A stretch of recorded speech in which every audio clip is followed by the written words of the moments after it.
سامعین گرامی، آج کی آیات بہت اہم ایک دوسرے حوالے سے بھی ہیں۔ اللہ رب العزت فرماتے ہیں وَلَا تَقُولُوا لِمَا تَصِفُ أَلْسِنَتُكُمُ الْكَذِبَ هَذَا حلال وَهَذَا حرام۔ یہودیوں اور عیسائیوں کا یہ طرز عمل رہا ہے کہ وہ اللہ تعالیٰ کی طرف سے کسی حلال چیز کو جب چاہتے حرام کر دیتے، اور اللہ تعالیٰ کی طرف سے کسی حرام چیز کو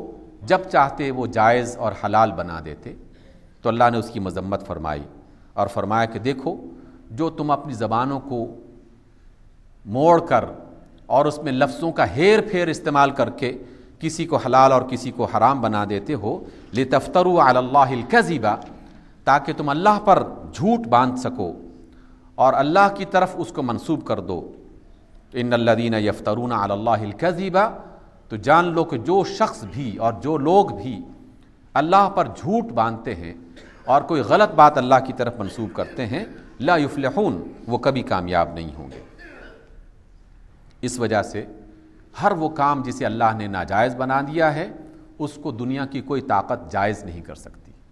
اور ہر وہ بات جسے اللہ رب العزت نے جائز اور حلال بنایا ہوا ہے، میری اور آپ کی پسند یا دنیا میں کسی دوسرے آدمی کی پسند اور ناپسند کی بنیاد پر وہ جائز کام ناجائز نہیں ہو سکتا۔ حلال کو حرام نہیں بنایا جا سکتا اور حرام کو حلال نہیں بنایا جا سکتا۔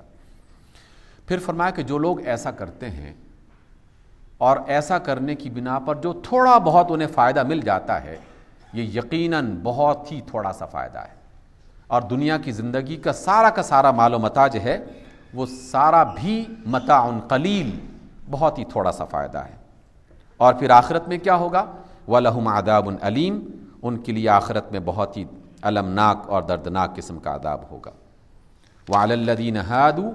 اور جو یہودی تھے، حَرَّمْنَا مَا قَصَصْنَا عَلَيْكَ مِن قَبْلُ، ان کے لیے بہت ساری باتیں ہم نے حرام کر دی تھیں، اور ان پر حرام کردہ باتوں کو ہم آپ پر پہلے سے بھی بیان کر چکے ہیں۔ وَمَا ظَلَمْنَاهُمْ، اور ہم نے یہودیوں پر ظلم نہیں کیا، وَلَكِنْ كَانُوا أَنفُسَهُمْ يَظْلِمُونَ، بلکہ وہ تو خود اپنے آپ پر ظلم کرنے والے تھے۔ ثُمَّ إِنَّ رَبَّكَ لِلَّذِينَ عَمِلُوا السُّوءَ بِجَهَالَةٍ،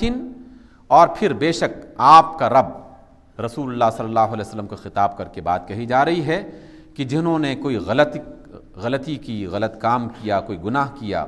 جہالت کی بنا پر، ناواقفیت کی بنا پر، نادانی کی بنا پر، ثُمَّ تَابُوا مِن بَعْدِ ذَلِكَ، اور جب انہیں ہدایت مل گئی اور توبہ کر لی انہوں نے اس کے بعد، وَأَصْلَحُوا، اور اپنے معاملات کو انہوں نے درست کر لیا، إِنَّ رَبَّكَ مِن بَعْدِهَا لَغَفُورٌ رَحِيمٌ، تو تیرا رب اے رسول یقیناً توبہ کرنے کے بعد، اپنے معاملات کی اصلاح کرنے کے بعد یقیناً بہت ہی مہربان اور بخشش کرنے والا ہے۔ سامعین گرامی، یہ آج کے جمعے کا پیغام ہے اللہ تعالیٰ کی طرف سے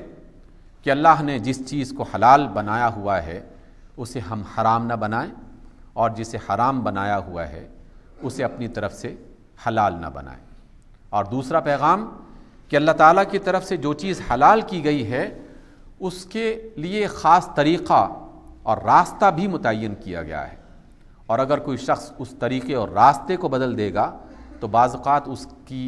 وہ صحیح بات بھی غلط ہو جائے گی، اس کا جائز کام بھی ناجائز ہو جائے گا، اس کا حلال عمل بھی حرام ہو جائے گا۔ اس میں ہمیں بہت احتیاط کرنی چاہیے، اور اس کو سمجھنے کے لیے ہمیشہ مردار کا تصور اپنے ذہن میں لائیے کہ آخر ایک مری ہوئی بکری، ایک مرا ہوا حلال جانور ہم پر کیوں حرام کیا گیا ہے؟ اس وجہ سے حرام کیا گیا ہے کہ وہ طریقہ جو اللہ رب العزت نے اس جانور کو ذبح کرنے کے لیے متعین کیا تھا، اس طریقے کے مطابق اس کو ذبح نہیں کیا گیا تھا۔ تو جب اللہ نے اس حلال جانور کو غلط طریقے سے کھانے سے منع کر دیا ہے، تو اسی طریقے سے جو مال ہے اور جو صحیح کام ہیں ان کو بھی اگر کوئی شخص غلط طریقے سے کرے گا